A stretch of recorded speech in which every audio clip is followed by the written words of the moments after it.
Hello, team, and welcome to a belated Frontline update for the 2nd of August 2023 here on ATP Geopolitics. My name is Jonathan M.S. Pearce. This is the map legend, the key to my map. I'm not going to go through it. Please pause the video and check out what each line means. All the lines are defensive lines, but we'll go to my map. Here is a northeast sector. So we zoom out a little bit. You've got Ukraine there. Northeast sector going from Kupiansk to Svatova to Kreminna here in, as I say, the northeast. So the ISW, Institute for the Study of War, American military think tank, says of this area, a Russian mill blogger claimed that Russian forces attacked near Berestova in an attempt to cut off the highway and bypass Ukrainian fortified areas in Novosibirsk. So this is just north of where we have all these issues around Karmazianivka and Ryarodka. If we come to the north a tad, we've got Kuzmivka and Novosibirsk. So that is there, Novosibirsk when it renders, yeah. We got Berestova, so it looks like the Russians might be trying to attack to the north, so they don't have to go through Novosibirsk. That's something they've been trying to do for months, and the Ukrainians themselves have tried to push back and take Kuzmivka, and it's been a standoff that has traditionally been across the railway line and the road there. The Russians have now got themselves into the initial parts of Novosibirsk, but might be trying to flank it instead. So that's the news coming from there.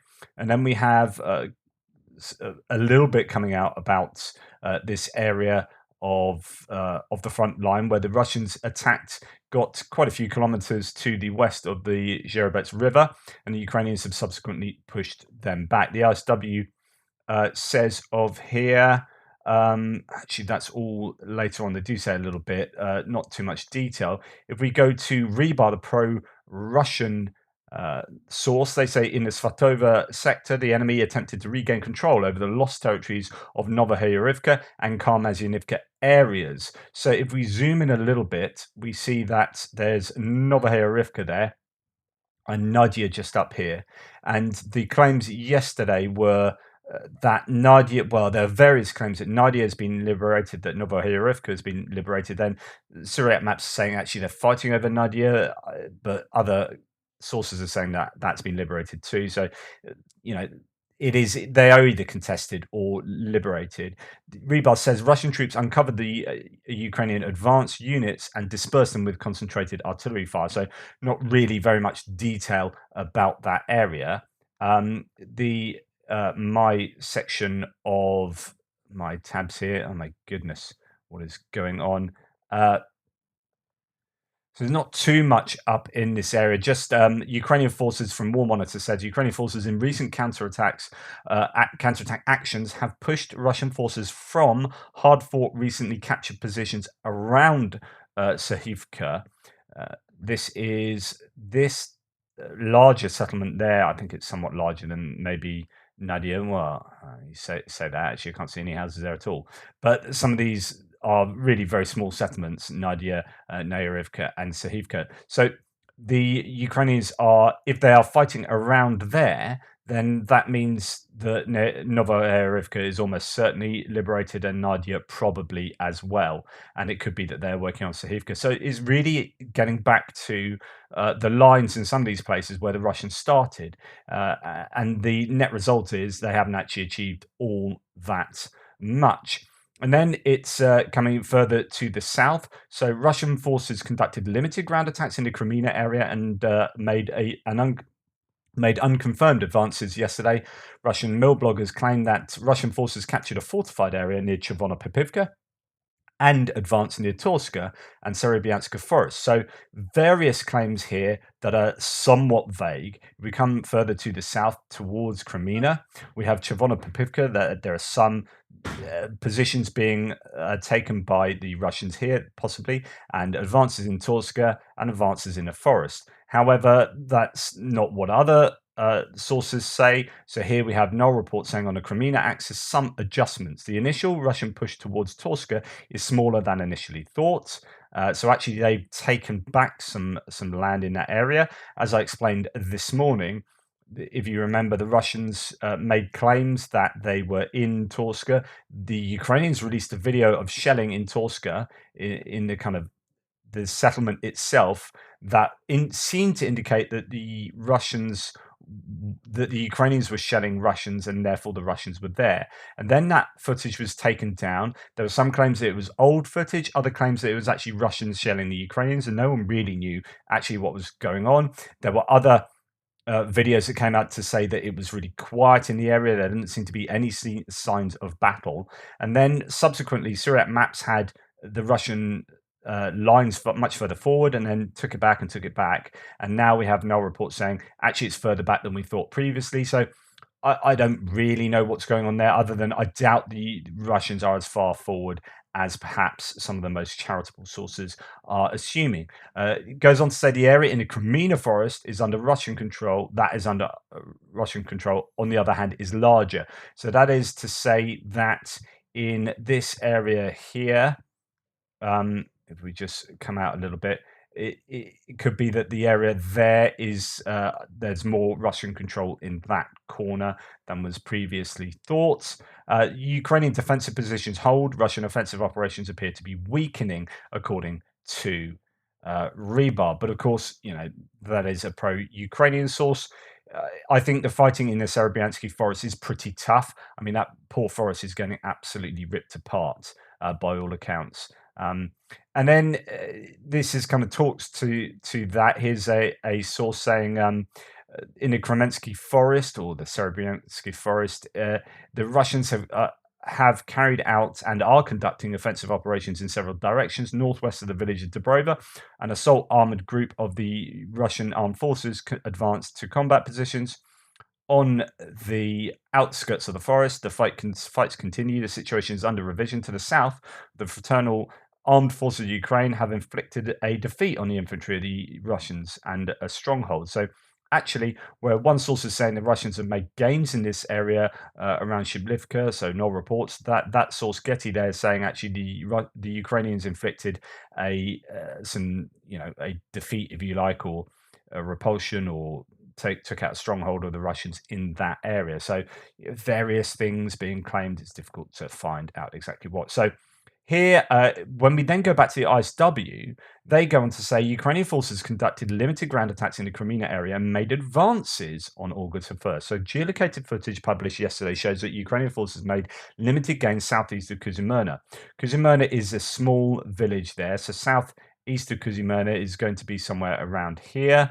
Again, where we're sort of talking about there. Well, this is, we translate that, see what it says. Special Purpose Battalion of Donbass NSU fires at Russian positions in the Kreminna forest. So the Russians are here and being fired upon. Whether this means that this is where the Russians are, on the edge of their defensive lines, or not, I don't know. So, I mean, that would fit in line with either of the mappers, Andrew Perpetua in blue and Syriac in red. But they are being fired upon in that position, and that would indicate possibly that's going to be somewhat near the front. I mean, it's more likely that the Ukrainians are going to be firing on the most forward positions of Russian troops than Russian troops much further back. So I would assume that would mean that that is where the front line pretty much is, which is in accordance with the mapping I have there. Okay, then we're going to move on further to the south. So if we come down in ISW, we get to Bakhmut. Not a great deal of information coming out from Bakhmut. A Russian mill blogger claimed that Ukrainian forces captured an unspecified height near Klishchivka. Some Russian mill bloggers claim that Ukrainian forces changed tactics and are now operating smaller assault groups on the Avdiivka-Klishchivka line. And another Russian mill blogger noted that the situation in Bakhmut is suspiciously quiet and that there is almost no movement on the ground. And that I'd kind of sort of agree with that. This is an area that has had a lot of activity over the last few weeks.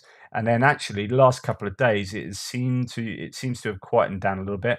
I know weather is something to take into account, and the weather has been a bit dodgy. I don't know about the Bakhmut area recently, but across the front line, we have had some inclement weather.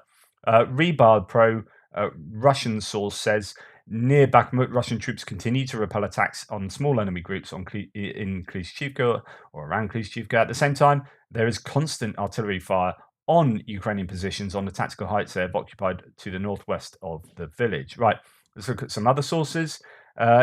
Ukrainian military controls at least the southern part of the dense planting in the south of Bakhmut and the north of Klishchiivka. We had an attack here before, the result of which is unknown. Now footage has appeared that confirms the presence of the Ukrainians there. Now, this is basically what Andrew Perpetua was saying yesterday. So if we come to the south of Bakhmut, again, nothing about the north particularly that's worthy of communicating there. So it does seem to be somewhat quieter. But yeah, to the north of Klishchiivka, there was this forested area there that Andrew Perpetua said yesterday is now under the control of the Ukrainians, and lots of other sources are following suit. And there's an example, and it shows that the Russian defensive line now follows the railway line as it comes down there. So that is to agree with Andrew Perpetua's claims from yesterday. Here, at the same time, no report says the enemy made unsuccessful attempts to restore lost positions north and west of Klishchiivka, as well as northwest of Kupiansk. So that's a claim that the Russians are trying to push back in the area, but to no success. And then sort of general claims in the rest of the ISW there. Russian forces are now holding positions in the far northern outskirts of Klishchiivka. So again, that kind of goes to what we're talking about in this kind of area. It doesn't seem. I mean, the claim is that for at least for Andrew Perpetua, that none of Klishchiivka is under control of the Russians, as opposed to what Syriac map says, where they have all of Klishchiivka under control of the Russians. Deep State map hasn't changed around the Deep State map's yellow line hasn't changed around Bakhmut at all for the last few days, although some quite significant changes around Avdiivka, which I'm trying to work out. Doesn't seem to be in line with what others are saying. We'll come to that in a second. Ukrainian loitering munitions hit and destroyed an armored vehicle of the Russian forces along with an entrenched assault group in the town of Kadima. Right, this is important because I normally wouldn't sort of pick up on. You get a lot of these from war monitors saying, "Oh yeah, some bit was hit here, some bit was hit there," and you like sometimes like now I find that important. So that when you start seeing targets being struck in Kadima, and you know that this is on the heights. This is this is what Andrew Perpetua is saying is one of the most important areas around Bakhmut for giving sight across everywhere because it's on high ground there. That to see targets starting to be hit there means that I assume they're just getting closer. You know, Kurdyumivka, Klishchiivka moving closer, starting to hit targets now in this area, Zaitseve, Kadima, and thinking about, the next step and the next step. And Kadima is now in the sights for the Ukrainians, arguably. And that will be, a larger encirclement as they sort of tighten the noose. However, it is a very slow thing. It's going quicker than the Russians were going, but it's still slow, bite and hold, bite and hold. So that is a Bakhmut for you. Let's now move out of Bakhmut and come down to not a lot of news really. Come down to Avdiivka, where goodness me, there's some changes to the mapping, and I'm trying to work out whether this is actually as a result of a rejig, a mapping rejig, or attacks. Part of me thinks it's rejig because I'm not hearing this from anywhere else. But Deep State map, who is in yellow, the up to date Deep State map, as opposed to the white line, which is where they were at the beginning of the counteroffensive. So the end of May, the Russian line was, as you can see it, with the white line, and now we can see that Russians have actually been pushed back in this northern Vasily area. But Deep State map has now changed that somewhat in this area, tiny bit to the north there, a lot more here around Kamyanka. So they've gained a bunch of ground there, and then also down here, just to the east of Opitny, there appears to be these gains here. So if you see almost where the red line is, actually, that's where Deep State map was yesterday, and now they've gained this ground. And I'm just trying to work out if that is definitely as a result of activity from yesterday, or yeah, as I say, rejigging. So here's a source from where's it gone? Yeah, so the armed forces of Ukraine knocked out the Russians from positions near Avdiivka. And the implication or the claim here, as far as at least the map is concerned, is that's just north of Opitny, which is bizarre because that's to say that Ukraine is having success there, yet they're being pushed back here, as according to Deep State Map. And then Deep State Map has the Ukrainians gaining over north of Vodyane and pushing the Russians back to here. So just try. Oh, sorry, no, that's the wrong color. That is Russian gain. So actually, that should be red.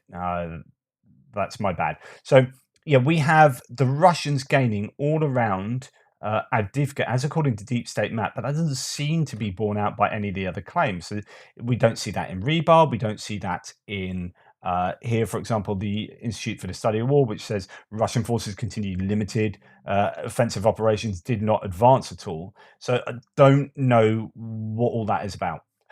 Essentially, sorry, I confused myself with that one. So anyway, I'm going to just side on the conclusion that might well be rejigging the map. Just more information is coming out rather than the bad day in Avdiivka for the Ukrainians. However, they did have here, which is based on a Ukrainian advance, because this is one that Andrew Perpetua talked about yesterday near Novelsk, or might even be 2 days ago now. Deep State is now gone into agreement with Andrew Perpetua and changed the mapping to show that the Ukrainians have pushed the Russians back to the east of Novelsk. But everywhere else, it looks like Russians have either gained or it's rejigging of the map. Either option is, I guess, somewhat plausible. I just think it's more plausible that the Russians have not had kind of large-scale successes around Avdiivka in north-south and south. North and south, really. Oh, right. So now we come on to Donetsk and on towards Zaporizhia Oblast. No news about Pavlivka area and Vuhledar. We do have some news about Staromilska, but again, not a huge amount. I just think it's quite a quiet day, really. If we go to Rebar, the pro-Russian source, Ukrainian units continued shelling frontline settlements in Donetsk, and then goes on to say, and that's more like the city of Donetsk. And on the Vromivka sector, which is a Velika Novosilka sector, Russian troops continue to fight for the outskirts of Staromilska. At the same time, to the west, assault units are advancing on enemy positions north of Pryutny. So this is to say that the Russians are successful in this area and are still pressuring on the outskirts of Staromilska. On the other hand, here we have Fahed Jr. saying the defense forces of Ukraine continue to conduct an offensive operation in the Melitopol and Berdyansk direction. So we're talking about the Berdyansk direction here around Staromilska, and are entrenched at the reached borders and carry out counter-battery countermeasures. They go on to say Starominivka direction, so that's this one. The armed forces of Ukraine improved the tactical situation in the area of the village of Staromilsky and achieved partial success in the direction of Shakhtarsky. The enemy attempted to restore the lost position east of Staromilsky without success. The fighting continues in the direction of the Volodina and the village of Pryutny in different directions. So that is to say, yeah, they're still fighting around Pryutny and fighting around Staromilsky as well. Haven't really heard much about to the east of Staromilska in terms of Novodonetsk and Kremenchik, because we heard that the road there was interdicted, but nothing about that. And then fighting, towards Volodine and Pryutny there. Differing claims, as you can see from Rebar and others, as to exactly who is in the ascendancy there. Talking about what's going on in Uruzhaini, which is often called Harvest. I think that must be the translation of Uruzhaini. So this town there, this small settlement, which is to the east of the river as it comes down here and sort of cuts Staromilsky and Uruzhaini in two. Here we have The claim that from a Russian source, I talked today with one old comrade, he and his unit are in Uruzhany and are repulsing enemy attacks. Of course, I didn't hear anything new for myself, but how an individual person bears a military load is always new and interesting. Quote, at first it's scary, then fear starts to annoy, and then it doesn't give a damn about the danger. The guys pee in a jar so as not to stick out of the shelter once again, and I go upstairs and feel great and waited out the arrival. Then it will fly overhead and there is no hiding, no hiding. Bit of confusion there, but basically the idea is that they are getting hammered by Ukrainian artillery to the point where they don't even want to stick their heads out the door, go out to pee. They have to pee in bottles or whatever. The most difficult thing is to live without a normal counter battery. All with one voice, both my Vostokites, so the Vostok Battalion, and allied partners say impotence in the face of the artillery is the most difficult feeling. What they are saying is what so many have said on the Russian side, which is they have absolutely no counter battery fire that's being brought to bear in this area, particularly, and that gives them real difficulties in defending here. They're just getting pummeled by Ukrainian artillery, and the Ukrainian artillery, of course, as we see from the daily figures, is really hammering Russian artillery as well. So it's not, they don't have counter battery fire because they've probably lost a massive proportion of their artillery pieces in the area. The ISW says of the area, Russian sources claim that Ukrainian forces unsuccessfully attempted to cross a dry riverbed between Staromilsk and Uruzhany. I'm sure that's happening. They're trying to take Uruzhany. One Russian mill blogger claimed that Russian forces control the heights around Staromilsk, and another mill blogger reported that Russian forces still control Uruzhany, despite Ukrainian attacks toward the settlement. So that's going to be ongoing. We heard from Romanov, the Russian source, that things are tough for the Russians in Uruzhany. We'll just keep an eye on how that turns out. We're going to move to the west now, to Robotna, where, again, there's some information coming out, but really not a lot. The ISW, well, we go to what... so here we rebar the pro-Russian source says in the Orikhiv sector, so this is just south of the town of Orikhiv, a small group consisting of Ukrainian soldiers which were supported by armored vehicles attempted to advance towards Robotna. Russian units launched preemptive strikes against the enemy, forcing them to retreat to their initial line. So pretty generic claims about that. And what I have seen actually, first of all, we'll talk here. This is from a source we used earlier. I'll go to the correct map. In the Orikhiv zone of the Zaporizhia direction, on the outskirts of the village of Robotna and Verbova, the situation of the Russians is getting more serious every day. The lack of artillery ammunition, the lack of reserves, and problems with the protection of the flanks of the defending units, as also reported this morning by British intelligence. The Russians' desperate counterattacks bring no positive results for them. Indeed, according to the latest analysis, the Ukrainian army is advancing from east to west in this direction. Sounds pretty positive there. I don't know whether it is, as all fantastic as that. It's tough fighting in the area. No report says after attacks in recent days towards Verbova and Novoprokopivka, the Ukrainians have consolidated new territory. There is preliminary information that the Ukrainians passed Robotna from the east and arrived at the defensive line of Novoprokopivka, although that's unconfirmed. So that is to say that they are trying to get down here without necessarily going through Robotna, just flanking it to the east, whilst also trying to make inroads into the west as well, and towards Verbova too. There's the Ukrainians have attempted a number of times to make some gains around Novopokrovka as well, which is up here to the northeast of Robotna. So that's what Null Reports says.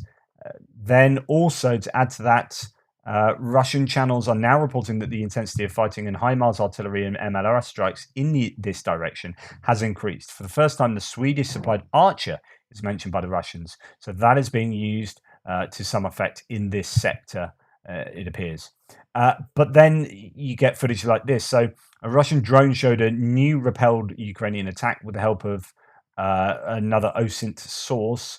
The losses are 1 destroyed BMP-1, a damaged and abandoned BMP-1, a destroyed BMP-1 or 2, a destroyed BMP-2, T-72B, T-64 T-64, which is not BV. I think one of these was corrected actually, and a destroyed unknown vehicle in the area. So you can see there's footage of quite a lot of Ukrainian equipment that's been taken out in an attack. Now, I don't know if that's the last 24 hours or another attack that took place at the same time as the previous one we saw. What's interesting about these losses is they're not all singing, all dancing new stuff. It's not Western provided stuff. This is old BMP stuff, or BMP ones and T-64s, T-72. So nonetheless, that is a loss for the Ukrainians somewhere in the Robotna area. In fact, it's been geolocated. So let's go and have a look at where that is. I haven't actually checked this one yet. So this is a new, at least new evidence of this. I don't know whether it definitely means that was yesterday, probably not actually. So that's some way back around. Actually, that is further north of the initial larger trench line, which I think pretty much follows this road, the kind of first element of the Surovikin line that we know that the Ukrainians have, at least in the past, got over. And as you can see from my map, they should be well in control of that. So that would suggest that evidence that those vehicles were destroyed maybe some time ago, but we just haven't seen footage of that yet. So that is what's happening in that area, in the Orikhiv, south of Orikhiv area, as according to those sources. When we come down to the ISW, finally, a Russian source claimed that Ukrainian forces are attacking Russian positions in the Robotna area with foot mobile infantry wave attacks without armored vehicle support, whereas other Russian sources claim that Ukrainian forces continue utilizing small assault groups for limited attacks. And Ukrainian forces are highly unlikely to be conducting wave attacks comparable to the previous use of that term to describe Russian tactics in Bakhmut. So some Russians are maybe either trying to say that the Ukrainians are no better type thing here, or or the Ukrainians are doing that. The lack of consensus in the Russian information space as to the size of this purported Ukrainian attack near Robotna suggests that the Ukrainian forces are most likely continuing to conduct limited attacks in this area.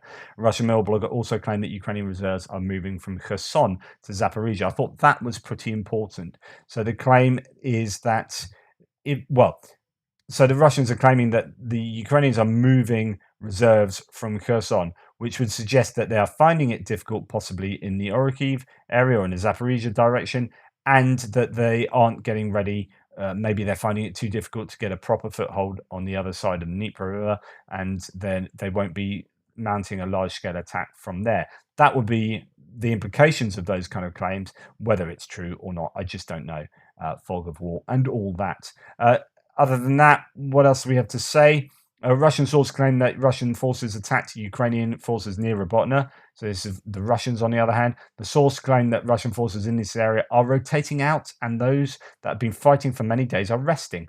Now that would be welcome for those Russian soldiers, but not particularly common. They appear to be complaining a lot that they are not getting rotation. Russian forces in this area have notably likely gone extended periods of time without rotation. A Russian mill blogger claimed that the Russian Klinok sniper group is operating near Robotna, also known as Nemster or Brothers of Putin, allegedly part of the 58th Combined Arms Army, known to be operating in the area. So there are snipers. Snipers are an issue for both sides, effectively used. We've done a lot of delving into Ukrainian snipers, but the Russians obviously have their own snipers as well. And as we've been led to believe, snipers are the second biggest losses for troops on the front line after artillery. So they are a serious threat to both sides. Anyway, that's today's Frontline update. Sorry for the delay. Not a great deal of news either, but it is what it is, because that's a really useful phrase to say, isn't it? Tells you nothing, but there you go. Thanks for watching. Please like, subscribe, and share. Take care, and I'll speak to you soon.